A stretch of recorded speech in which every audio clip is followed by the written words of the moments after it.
Welcome back to Elon Local News. I'm Justin Beagle. Tonight we begin with an Elon professor who teaches students a different way to defend themselves. Our Andrew Feather checked it out.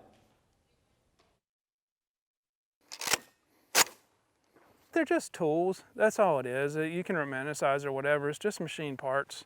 It's what you want to do with it. Elon self-defense instructor Jason Thomas had a career as a cage fighter, but after suffering an injury, he had to find a new hobby.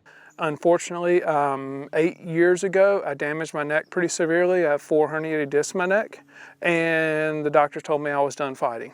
When his career ended, he focused on helping others get into fighting, teaching martial arts and self-defense classes at Elon and in his own studio. He says sometimes knowing how to defend yourself physically isn't enough, so he trained with guns to better protect himself and his family. As a dad, more than anything, it's convinced me that I need to do what a man needs to do. I need to show my kids how to garden. I need to show them how to take care of themselves, how to handle a weapon if need be. And that part really made me step up more than being a martial artist or anything else. He says while people need to understand the damage guns can do, they should also know how to use one properly. So he invites his students to his personal gun range in Graham for lessons. Thomas says it's important to learn proper safety and technique before you load the gun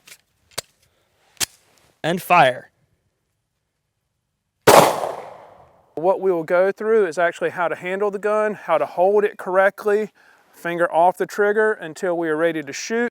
He takes students through the basics, including how to safely load and hold a gun and set their feet for the shot.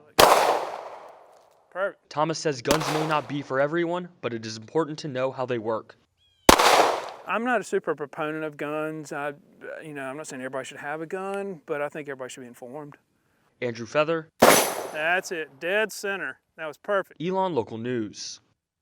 Thomas invites students to reach out to him if they are interested in learning how to properly use a gun. Check out elonlocalnews.com for his contact information.